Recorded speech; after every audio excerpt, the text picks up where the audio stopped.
Hey peeps, DJMK here, and welcome to another episode of the Cinderella Phenomenon.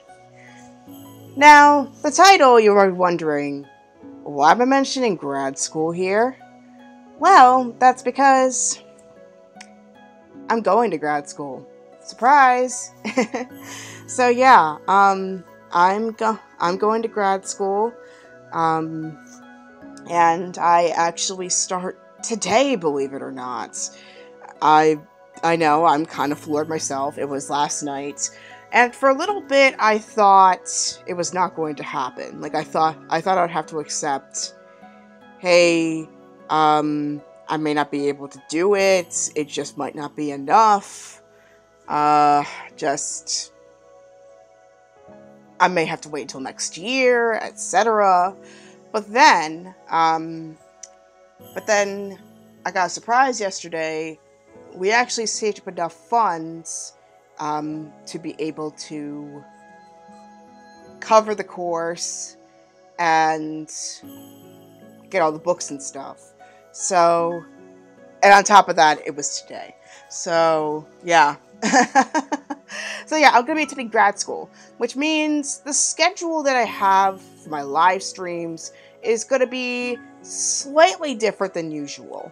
I am going to try to keep my visual novel Wednesdays, but it may vary a little bit, or I may stick to recording stuff for a little bit until I get something more stable. Depending on it, because depending on how intense this goes.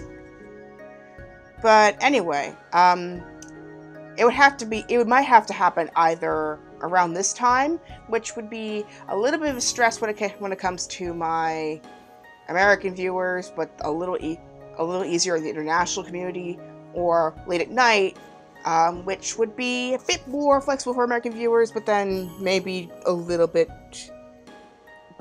more stressful for the international viewers, because it's going to be early in the morning.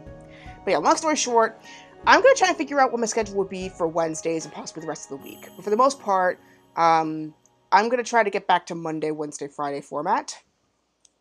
So yeah, as well as the vlogs, because the vlogs, you guys seem to really enjoy those. So more vlogs are coming.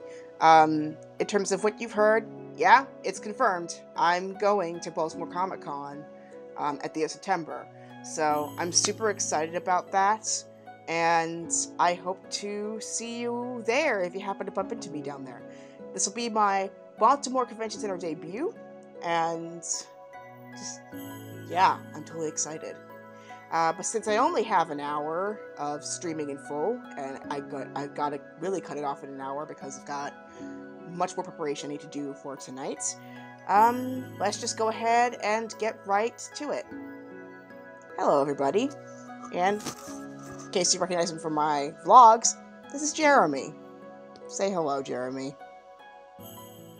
Okay. So without further ado, let's get into the action. So in the last episode, we started off with Rumpel's route, and it seems like with the last episode, he was actually starting to get his memory back, as to what may have happened to him.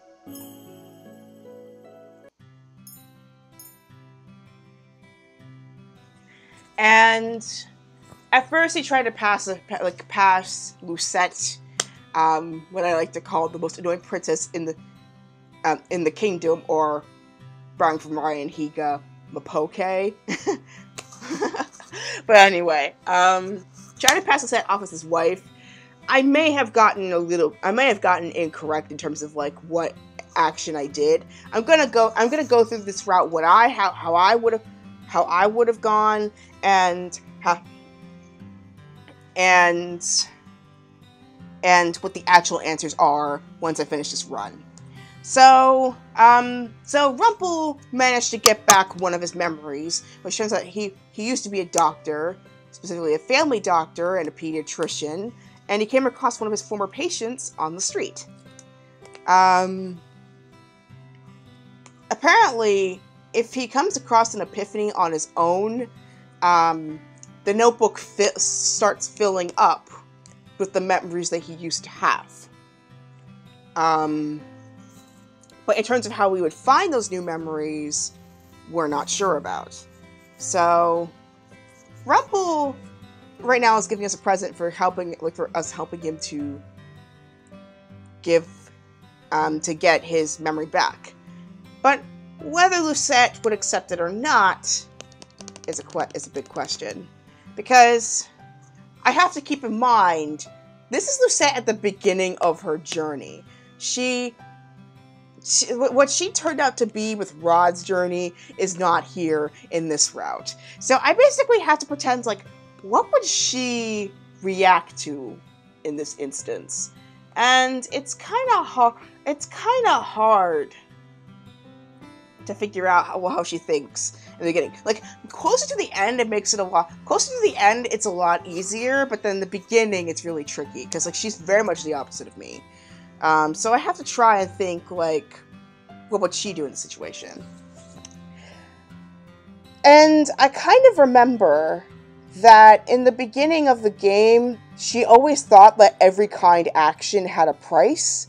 I mean, in some ways, she's unfortunately not wrong in this case, because in order to be able to turn back, she has to do a good deed in order to be able to receive the good deed to turn back to being a princess. And I think at this point, even though she did help Rumpel recover his memory, she still hasn't really gotten on her footing in terms of herself. So I'm thinking she might not take it, because she's still in that mentality that he's giving her something, and then she's expecting something back. Then again, this is a visual novel, it can go anywhere. But let's see how this goes. Let's see what happens if she doesn't accept it. I cannot accept your gift. But princess, my advice. You have no reason to spoil me. Princess, this is what I'm trying to explain to you all day. You don't need a reason to spoil someone. It doesn't always have to be about paying someone back. Rumpel smiles, a little sheepishly. Then he places the bag in my hand and curls her fingers around it. Which I had a feeling that was the case, that she was going to receive it no matter what. So, and plus it wasn't even that important. No crystal appeared on the side, so nothing big, not a big deal. You deserve nice things, princess. You barely know me and yet you still say that? Barely know you? We may not have known each other personally, but that doesn't mean I don't know enough about you. Oh, never mind. I'm giving you this gift because I truly want you to have it. Besides, this is both a thank you and an apology gift. A thank you for accepting me as your partner, and an apology for my behavior yesterday. I don't remember what I did, but both you and the boy seemed frightened.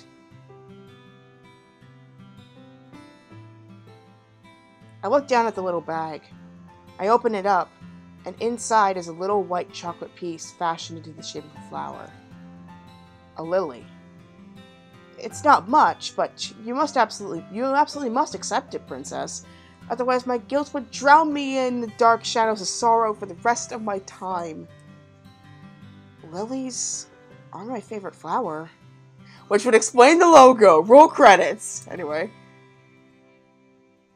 They say you give a white lily to someone you enjoy spending time with. And in full language it also stands for purity and majesty. He winks at me.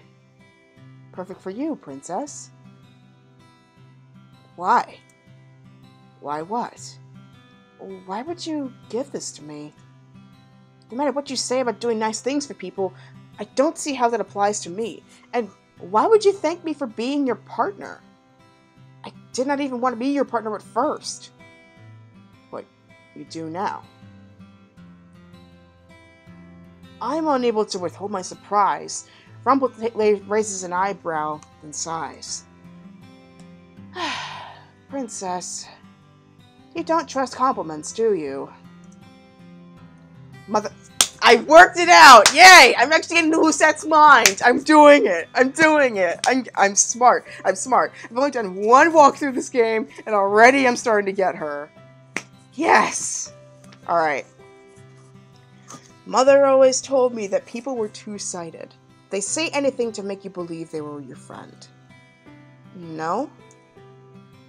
Never fear, my sweet princess. I'll make sure I compliment you until you learn to accept them.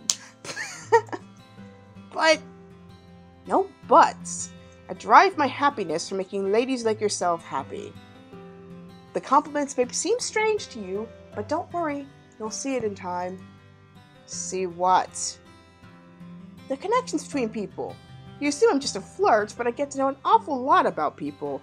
It's the reason I can guess so much about you. Peeps, if you want to get to know a lady, don't do this. Anyway, what could Rumpel possibly know about me? So, what do you think? Are you more attracted to me now because of my mysterious aura, or my doctorly sophistication? He leans closer to me, his eyes sparkling. I could be your own personal doctor. I will slap you if you touch me again. Rumpel pulls back and raises both of his hands in surrender, but the smile does not leave his face. You really are hopeless, aren't you? Do you think so? I thought that the events from today might have proven otherwise. Oh, speaking of which, I read over my journal earlier. His expression becomes oddly solemn. Shall I enlighten you? Why would you tell me all of this? Oh, you're not interested. I thought you might be, since I was your partner. If I don't listen, you'll still tell me regardless, so feel free to share. Rumpel sighs as he flips the journal open. Unfortunately, it was not much. The memory began coming together again as I was reading, but a lot of it still doesn't make sense. I glanced down at the entry he has stopped at.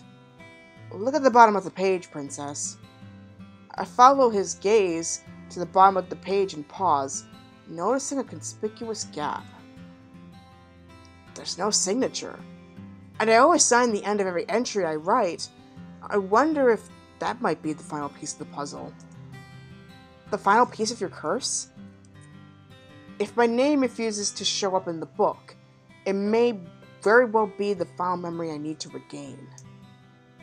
You believe that the signature will be what gives you your true name, then? I have a feeling that might be the case. It was the first thing I noticed when the entry appeared. That would explain why the boy in town didn't know my name either.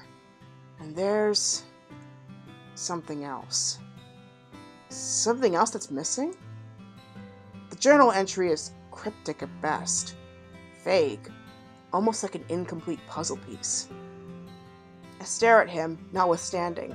Slowly, Rumpel begins to explain. It says here that the boy's family rushed him to my clinic. He had a terminal illness that I could not cure. He was at death's door and I couldn't save him. But he's still alive, isn't he? He even said you saved him. Yes, there is a resolution in the journal, but it's not very helpful. And that just gave me a clue as to what he did. I think essentially he tried everything. He didn't think it was it didn't work, and so he probably gave up his name and any memories associated with it in exchange for the boy's life. That's probably what he did, which is pretty valiant on the one hand, but on the other hand, pretty risky. Because what if you were the only person in town who could have helped out all these other people? Anyway. I glanced down at the journal entry as Rumpel continues to speak. I refused to give up. I knew there had to be a way to save the boy. I never give up on my patients. In the journal entry, I described someone who came to help me save the boy. He lifts the book and points to the words, reading them aloud. I met her for the first time tonight. She told me she had some way to help the boy, so we struck a deal. I hope I do not come to regret this. He snaps the journal shut, startling me. He sighs as he runs a hand through his hair. Speaking of which, I'm gonna get my hair done on Friday, so for once, I'll be out of this cap. It's great. Anyway. That's it. Someone helped me somehow, and I made a deal. I'm assuming this is related to my curse, but I can't say how. Why did you write so vaguely? I wish I could ask my past self the same question. So in the end, you're still not sure when you were cursed. Rumpel pauses, then shakes his head. I believe it started here. Not the curse, but the events that led to it. There's a reason this is the first memory to be triggered. It's important. For a few moments, the two of us are quiet. Rumpel's curse is a mystery. Not because he's hiding it like karma is, but because he does not understand it himself. After a few moments, Rumpel begins to laugh, breaking the silence. I look at him startled. What's so funny? It's not funny. It's just... This is all very mysterious, isn't it? A mysterious past makes me even more alluring, doesn't it?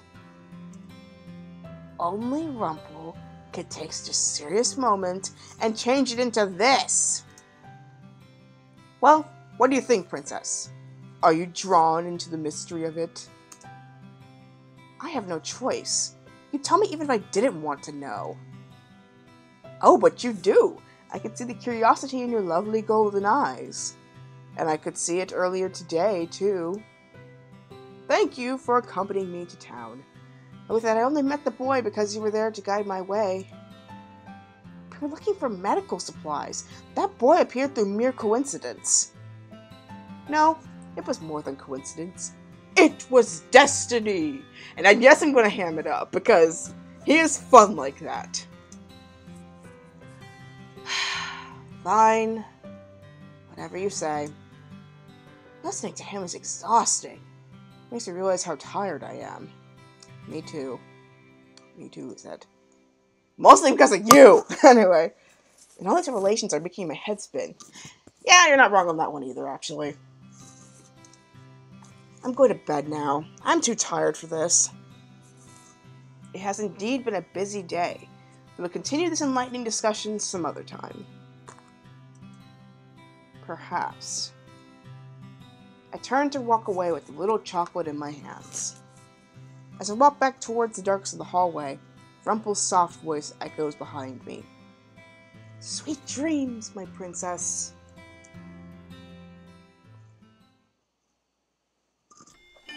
Chapter 4. A Compliment's Value. You waited but the children didn't come, did they? They promised they'd be back today. We even crossed pinkies.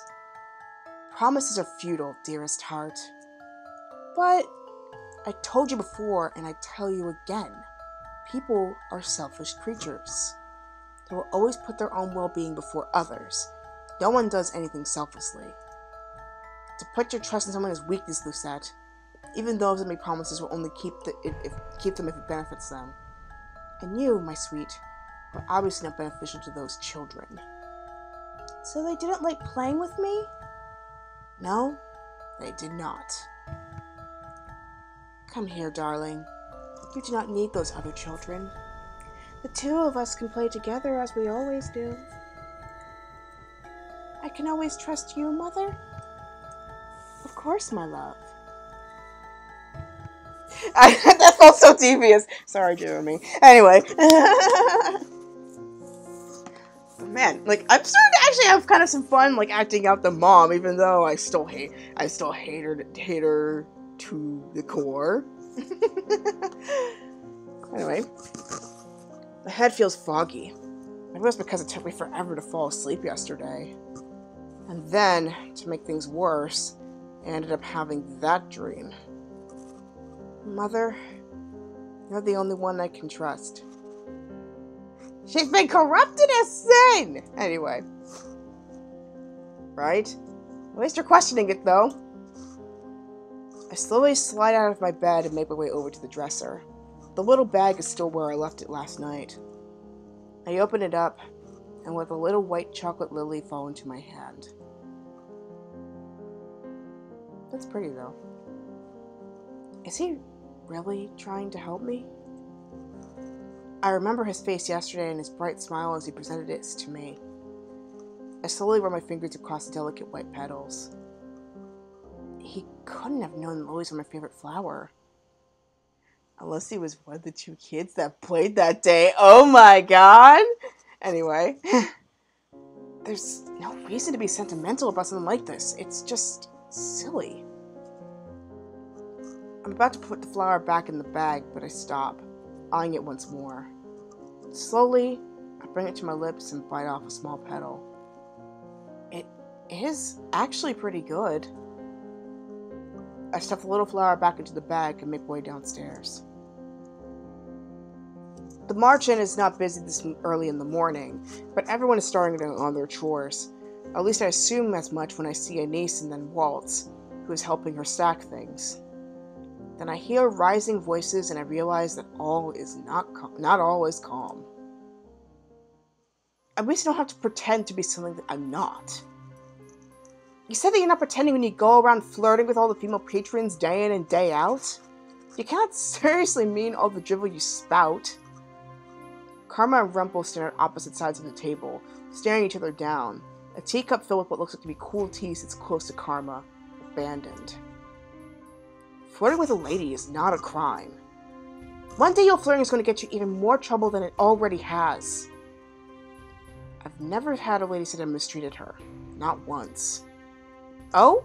I'm sure many could attest to being more than slightly annoyed. You're really jealous and I can speak to ladies without a disguise, aren't you? Karma slams his hand down on the table, shaking it. The tavern goes quiet. Waltz looks over, his eyebrows furrow with worry. If you as so much as make one more comment about my curse, then stop making comments about how I speak. The two continue to glare at each other. It almost looks as if Karma might circle the table and slap him, but the fight freezes his jury and starts into two men. It's too early for the two of you to be already at each other's throats. But he started it. All I did was make a comment. He was the one that picked a fight. There you go again, twisting words. Jurian stops on the ground. The two men once again turn to look at her. It's my job to pick up unnecessary fights, and I will do it. If you two must continue fighting, go do it somewhere else, like the forest, where you can't disturb anyone. Both men turn away from each other, obviously agitated. Velma's expression is cloudy as he makes his way over to the bar to begin helping set the tables. Jurian notices me watching. She waves at me with a terse smile on her face. Sorry you had to wake up to that, Princess. I shrug as I make my way over to Mr. Broom. It's like waking up to two children arguing. Agree wholeheartedly. Jurian sighs, before looking at me thoughtfully. Maybe I could have a word with Rumpel later? I have no idea how the argument even started, but maybe you can get to the bottom of it? I am not a babysitter. But I heard the two of you were partners? Anyway, hopefully this doesn't happen again. Good luck with your work today, Princess. Jurian walks off, vigilant as always. I notice Garland looking at her from the bar, a slight frown on his face. I start looking around the tavern, starting first with the cleaning, and then with the stacking. Delora makes snide remarks about my slowness as I work, and I try my best to ignore her, while occasionally throwing insults back at her. It's as if she has nothing better to do. The door to the tavern opens and Parfait steps inside, with a bright smile. She looks more energetic than usual. I wonder if this is because of Rumpel's medicine suggestions. Later I manage to catch Rumpel when the two of us are both on the break. He looks pleased to see me until I mention Karma. Why were the two of you fighting earlier? What a sad day it is that the princess talks about another man to my face. Just answer me. I was getting ready for the events of today, as always, speaking to the lovely women who flitter in and out of this place. And the beast appeared behind me. Even his insults are dramatic. Your flirting is distracting me, he proclaimed. Well, your flirting is annoying. But all I'm doing is complimenting women. I'm not impeding anyone's work. I thought that the only reason he was calling me out on such a thing was because he was actually jealous. You should have seen him scowl. And here we go. So I politely told him to mind his business, but he was relentless, and when he continued to insult my demeanor, well, I had to say something back, but I wasn't the one to start the fight. I swear! Both really do sound like children. No doubt Karma will be blaming Rumpel. Princess, you don't really think I'm so confrontational, do you? I do think Karma's more confrontational than Rumpel, but it does not help that Rumpel always snaps back at him. The two of you were both at fault. But Princess, in the end, you were still having a childish argument. I think that Rumpel might try to protest again, and I'm surprised when he shrugs his shoulders and sighs. Yes, it was childish. Because that man is a child. I roll my eyes. And this is the classic facepalm moment of the game. At least it's not to you, Lucette. Lusette's actually being the reasonable one in this thing, believe it or not. But, oh my gosh. Just... Really? Really? Anyway. Your irritated scowl chills my heart, Princess. I feel a tinge of excitement. I'm leaving now. There's really no point in having this conversation. It is a problem between Karma and Rumpel. Case closed. They aren't children. They can figure this out on their own. Oh, Princess of my heart! When must you depart so early? Oops, I made you do that. I ignore Rumpel and leave him standing where he is as I return to my shift a little early. Honestly, I would much rather focus on work than Rumpel. He can be just as tiring, if not more. Though, well, after what happened last night, I do not think he's as terrible as I thought. The days go on, and Rumpel and I speak only briefly during our breaks. Every day I eat another piece of the lily until only one is remaining. One afternoon, just before my break, Rumpel approaches me with a mischievous smile on his face. My lovely princess, how are you today? What do you want? Your cold shoulder is enticing. I have one more table to serve. Do not bother me. But princess, I've decided I know exactly how to teach you to be good. All the other lessons have been useless so far. Please, just trust me. To put my trust in someone is weakness. I'm going to teach you how to flirt. What? Are you serious? Even I can't do that. I can't tell when someone's flirting, let alone how to do it. It's just... No. No. I will refuse right away. Lucette, run. Choose someone else. Choose Karma. Granted, he has a temper, but at least he actually doesn't do stuff like this. Anyway. What? I agree. The first step to flirting is eye contact, princess. Wait, but why are you... Rumpel points at my customer, a young man sitting right beside the window. The second is to smile. Smile, princess, because I'm sure you look even more stunning when you do, and you start a conversation with him. Body language is important. There are certain signals that key men into the fact that a woman is interested in them. I think playing with your hair is one. A gentle tap on the shoulder is another. I shouldn't have expected Rumpel to spout this sort of nonsense! Princess? The customer's been waiting for a while now. Is something wrong? I noticed the customer looking at me expectantly. He's just some man, a usual customer that I actually see often. Oh, princess, don't forget the compliments. Make them as delicate and illustrative as you can. I move away from Rumpel before I can muddle my thoughts any further. Already my feet feel like lead. I find myself staring at the man for far too long. The way he stares back at me, his expression so unreadable, suddenly makes me feel more uncomfortable. Do I really have to do what Rumpel says? No! Just do your job! I stopped in front of the man and sussing it on his tray, my eyes still on his. I did not have to follow Rumpel's advice, but for some reason my lips quirk. The smile on my lips, though, lasts all of a half second. Are you okay? Okay. On the one hand, she just tried to smile, even if it was only for a half second. On the other hand, though, I feel like stopping this exercise in futility. You know what? I think let's be terrible at flirting together, Lucette. Okay? Let's be terrible at it. Of course, I'm terrible at it. I can't flirt to save my life. Is there some sort of, like, flirting death competition? Like the flirting Hunger Games? I'd be the first to lose. I die at the cornucopia of the book, like when I'm trying to find the book of flirting for dummies. I'm that bad. Anyway, let's attempt this. Make a really bad attempt. This is gonna need some glasses. Hold on.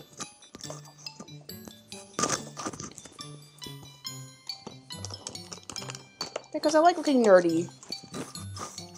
I just lean point like this. And oh yes, I need some lipstick too.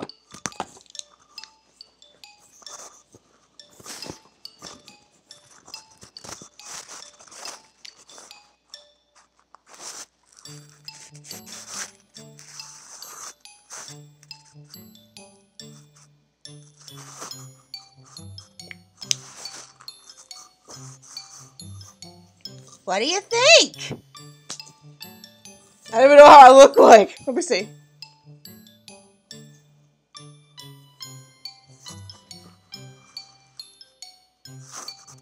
Actually, not bad. Anyway. We look pretty. Let's do it.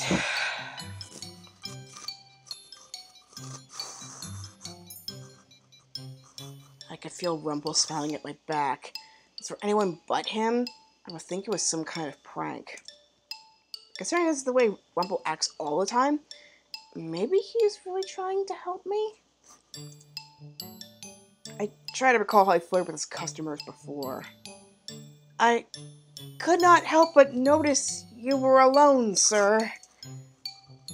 I'm always alone. My heart is thumping far too loudly in my chest. What kind of things does Rumpel usually say? Madame, you are the most beautiful thief I've ever met, for it is you who has stolen my heart and stolen my gaze.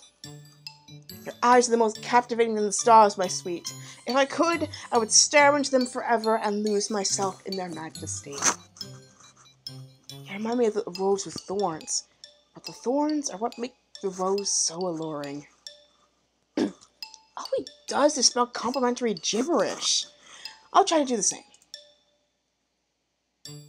How is it that you will always be alone when you have such lovely eyes? The customer stares at me baffled. I force myself to continue. Your eyes remind me of the leaves in fall as they flutter beneath the bright gaze of the sun, and... I stop. The words, nothing more than a shallow lie, make me feel strangely hollow. The man's just staring at me, but he looks uncomfortable. Still, I do not think he's anywhere near as uncomfortable as I am. Ma'am? Perhaps you would? My voice trails off. I bite my lip, so hard I could taste something metallic. The man's expression is a mixture of awe and perplexity. I immediately turn away from him and walk off. My whole face is hot, and I can feel anger boiling deep down inside of me. Ah, princess! Leave me alone! Princess, we're not done! I do not care! I ignore everyone's gaze as I make my way quickly as I possibly can up the stairs into my room. There I collapse on my bed. I lay there with my arms outstretched. And finally I can take this lipstick off. It's pretty, but I don't need it for my course today.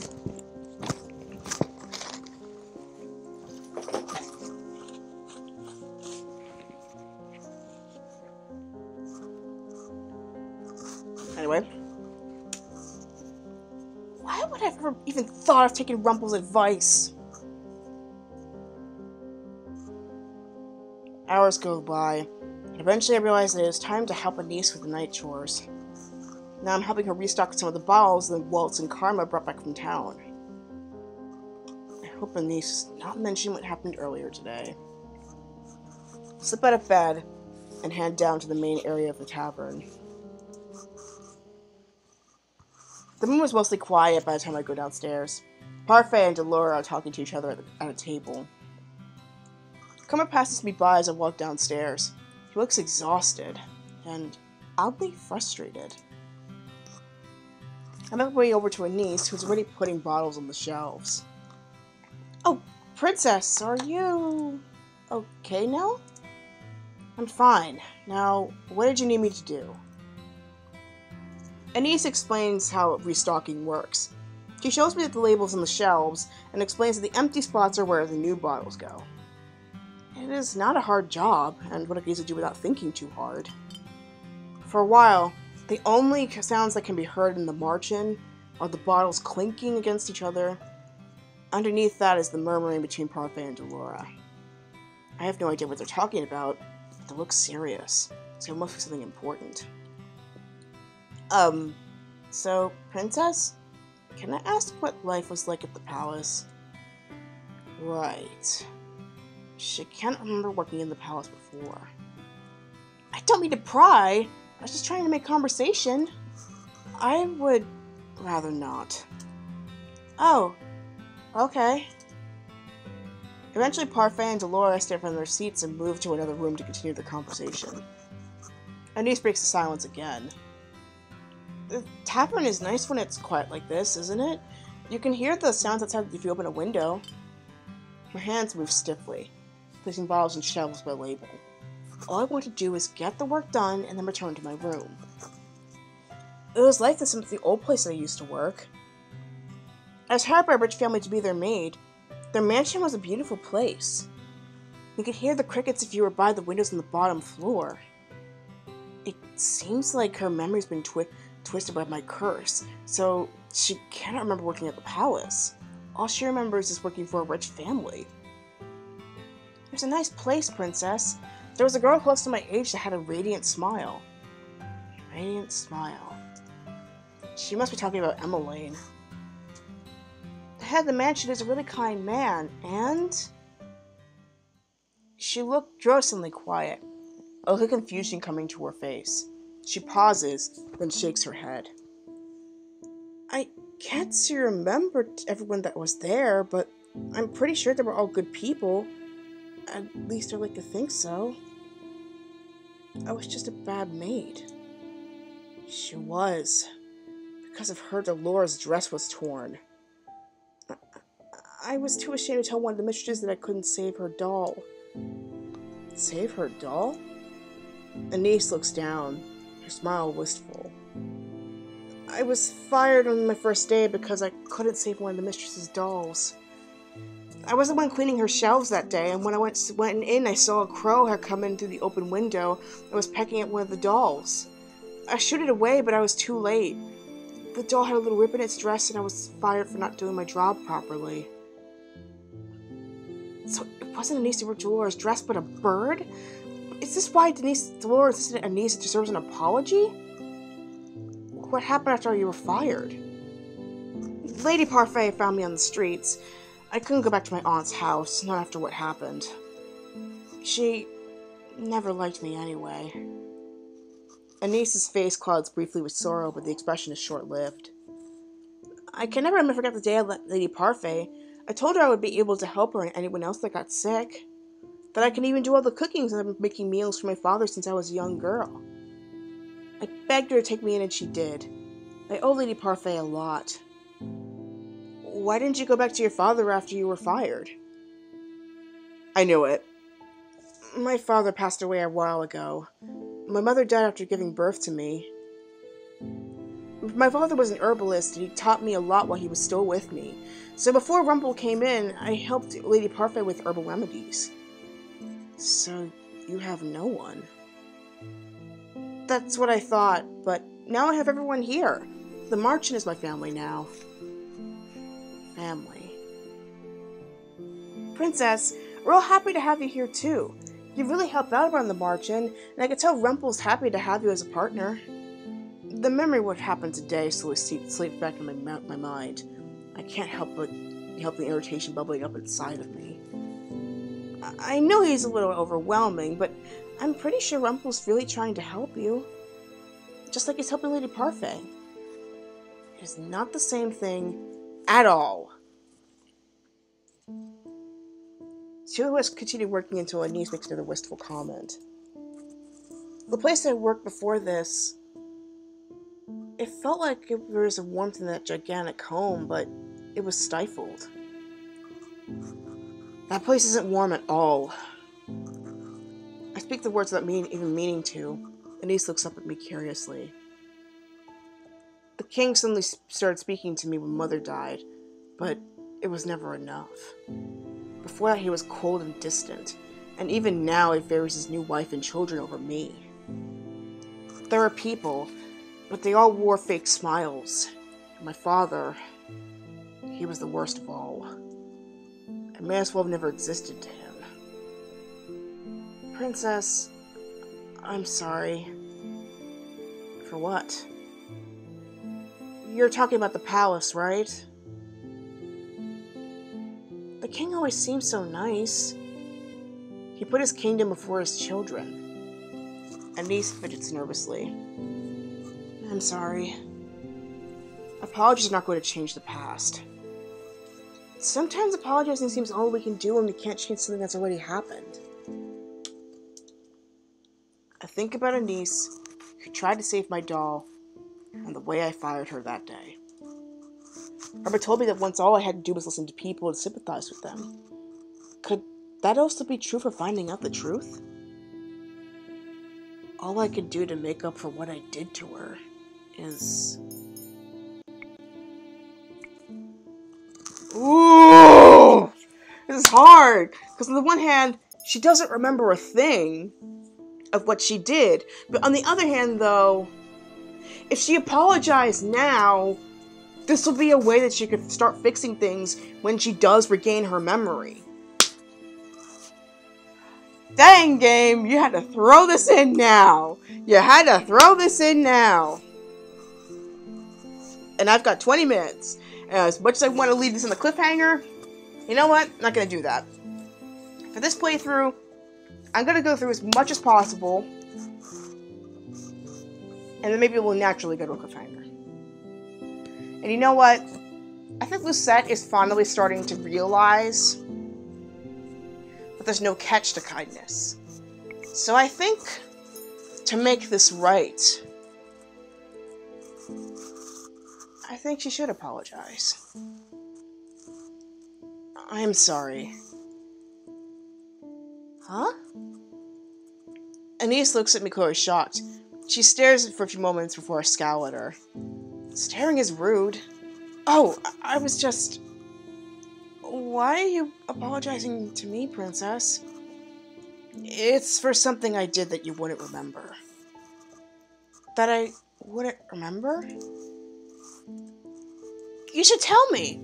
I promise I won't hold it against you. It is not important. Anise's eyes are suddenly downcast, and no matter that attempt, her smile isn't as bright as it once was. I quickly finished stacking the bottles on the shelves. I'm done. Anise turns to me with an unusually tired expression on her face. Thank you for listening to me, Princess, and for telling me a little bit about yourself, too. I feel like I might have said too much. I'm starting to feel like I might have, too! I didn't respond to Anise, but instead choose to head out the front door. Anise asks where I'm going, but I just ignore her. I think about heading to town, but then reconsider. I decide to head for the forest instead. I make my way to the forest clearing in the dark. Everything feels a lot more comfortable. Here, I do not have to pretend to listen to anyone, and I do not have to talk about myself. I settle down on a rock and stare up at the sky. I apologized, but Anise did not even understand my apology. And even now, I still cannot bring myself to trust those in the margin. I sigh, and I find myself speaking aloud. Maybe I am the Ice Princess. Ah, but have you seen the beautiful sculptures that can be made from Ice Princess? I turned to see Rumpel walking toward me, a broad grin on his face. Ice always sparkles in the sun. It glistens and stands so proudly where it's been sculpted. I stare at Rumpel blankly. He sighs and shakes his head. I'm sorry. That one was particularly bad, wasn't it? He sits down beside me and his grin falters a little bit.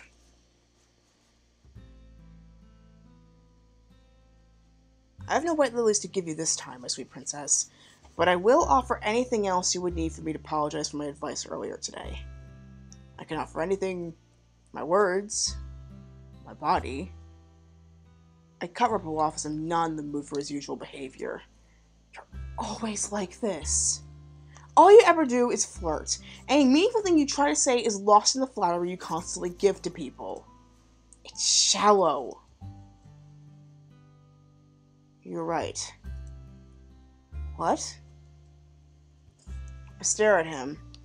Rumpel is still smiling, but it's not the same confident grin he wore earlier. Somewhere deep in my memories, I remember someone telling me off just like this. Many people enjoy flattery, princess, and a lot of people are receptive to flirting. But nothing can measure up to a genuine compliment. But I stand by what I said before, and that making a person happy is a good deed. Look, I'll show you. Rumpel shifts so he's looking right at me, and I notice that his smile is gone. Lucette, of all the women I've met, you're the most straightforward and honest. Many do not have the courage or the confidence to exhibit those qualities. And that's why I admire you, and why I will always take your words to heart, because I know you will always speak the truth. I look into Rumpel's eyes, which still have a gentle shimmer despite the darkness. For a few moments, his words float around in my head. No one has ever called my bluntness honesty before, and no one has ever complimented me for it. Rumpel told me before that I deserve to be spoiled. Maybe because he sees the things I do in a more positive light? My, you're struck speechless by that, aren't you? You look cute with your cheeks so rosy, my sweet princess. I glare at him and Rumpel just laughs in response. I put a hand to my cheek, suddenly self-conscious. Rumpel smiles at me, but it's not the usual playful smile. Right now, he almost looks serious. Did he mean what he just said?